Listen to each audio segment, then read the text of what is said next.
En este video desarrollaremos un ejercicio relacionado con los vectores en R2. Mostraremos paso a paso cómo resolverlo y cómo aplicar los conceptos fundamentales de la magnitud, dirección y representación gráfica.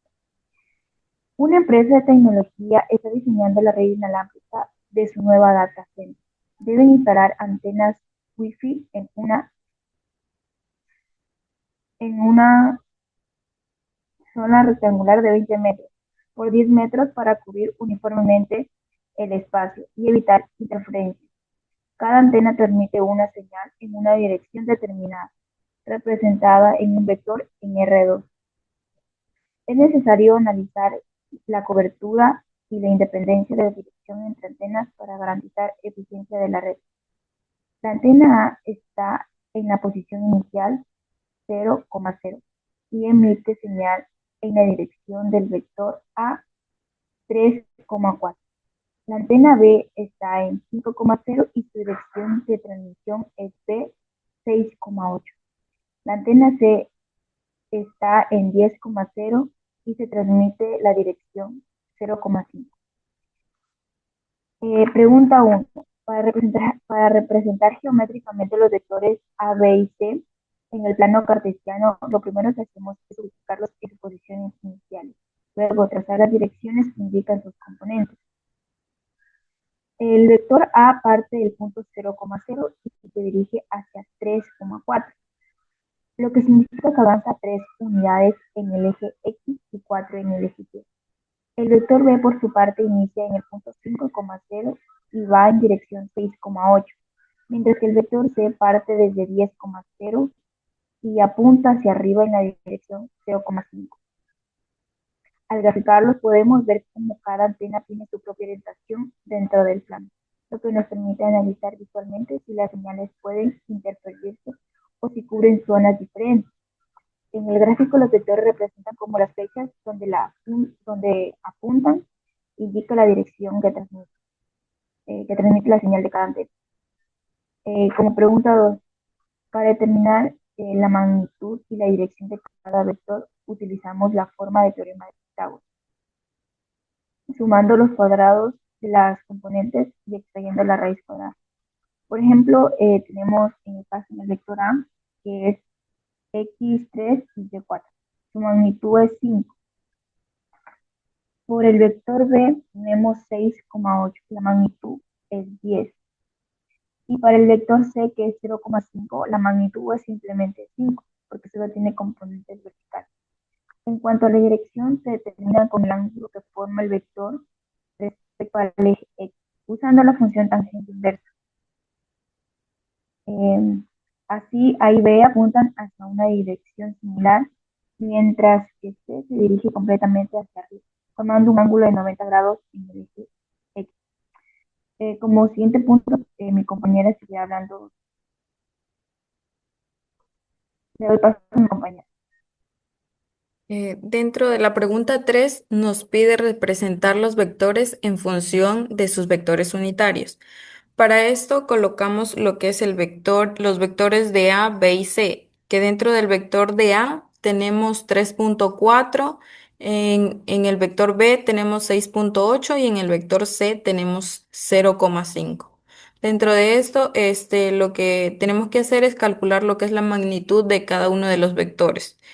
Dividimos lo que es el vector en la parte de abajo, colocamos lo que es la misma fórmula para la magnitud, que vendría a ser que dentro de cada vector utilizamos lo que es raíz cuadrada de 3 elevado al cuadrado más 4 elevado al cuadrado, lo cual nos da como resultado 5. Eso sería en la antena A. Como siguiente, colocamos lo mismo en cada vector, lo que nos da como cada uno el resultado. Eh, y como siguiente pregunta, tenemos la pregunta 4. Nos dice que si son paralelos los vectores de A y B, y habría que justificar algebraicamente. Dentro de esto también utilizamos lo que son el punto A y el punto B, lo cual según el proceso nos identifica que sí existe un escalar dentro del proceso. O sea, en este caso vendríamos a colocar lo que es el componente X y el componente Y. Cada uno tenemos que dividirlos entre sí, nos da como resultado 2 en cada uno y nos identifica que el vector A y B son paralelos. A continuación, la siguiente pregunta. En el punto 5 nos dice que si son ortogonales los vectores A y C y aplica el producto para comprobar. Este es un paso muy sencillo donde solo simplemente dentro del código asignamos los valores de los vectores entre A y C. Después de esto solo hacemos la comprobación multiplicando ambos vectores y nos da como resultado un valor de 20. Y como la pregunta nos dice que si son ortogonales, los ortogonales es cuando este resultado da igual a cero, pero en nuestro caso nos dio 20, que es diferente de cero, por lo cual no son ortogonales. Seguido de esto, el punto 6 donde dice encuentra el vector resultante de la combinación entre A más C y B menos A, interpretado geométricamente el resultado. Aquí simplemente conociendo ya los valores en A, B y C, hacemos primero la suma entre A y C conociendo los valores, donde primero sumamos las X de ambos vectores que son 3 más 0 y las Y que son 4 más 5, dando un resultado de 3,9 en el resultado de esta suma. Y la siguiente es la resta entre B y A, que primero restamos las X que serían A 6 menos 3 y Y que es 8 menos 4. Dan resultado de 3,4. Y aquí podemos observar la representación de A y C y A más A. Y aquí la resta que sería B menos A. Seguido de esto seguimos con el punto 7. Que sería calcular el ángulo entre A y C. Aquí para comenzar, como ya sabemos los valores de los vectores que vamos a estar usando, tenemos que la fórmula para calcular esto es coseno del ángulo igual a el producto de ambos vectores sobre la magnitud de ambos vectores.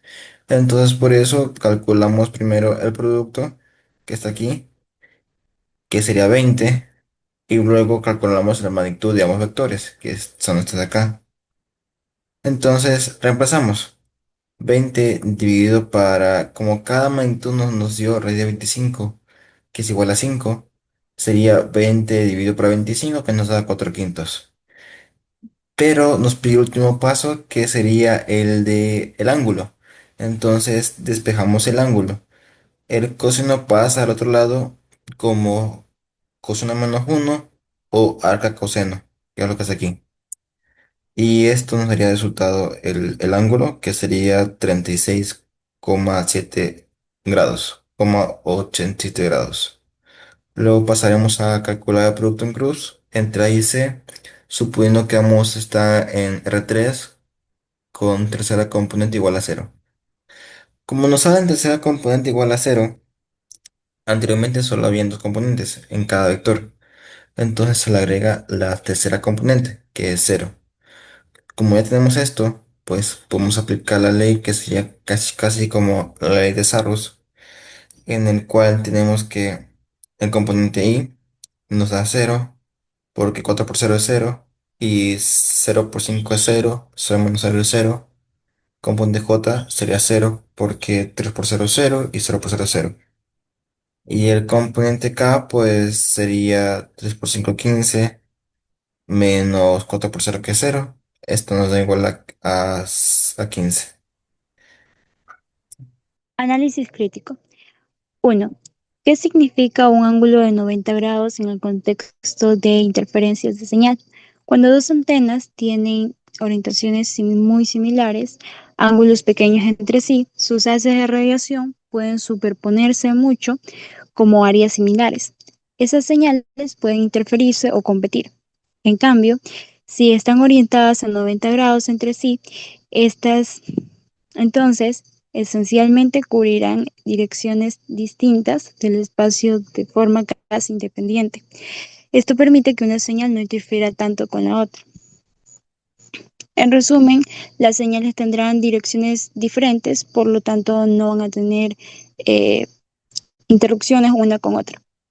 Como punto 2, tenemos que, con base a los resultados obtenidos, qué recomendaciones darías al ingeniero de redes respecto a la orientación de las antenas para maximizar la cobertura.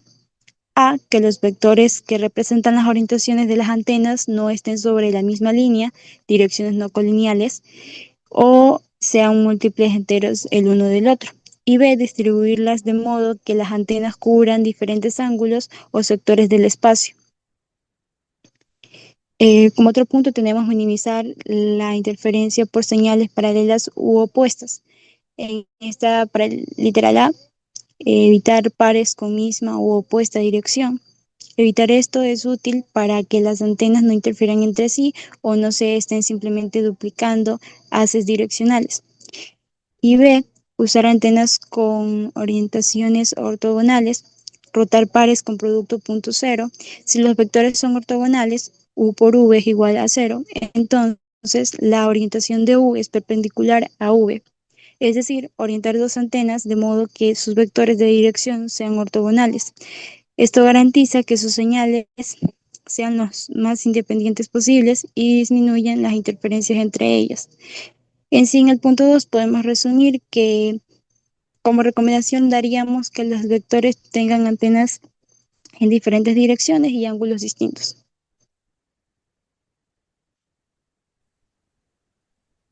Con esto concluimos la resolución de los ejercicios sobre vectores en R2. Esperemos que la explicación haya sido clara y haya permitido comprender cómo explicar correctamente los conceptos de magnitud, dirección y representación en el plano.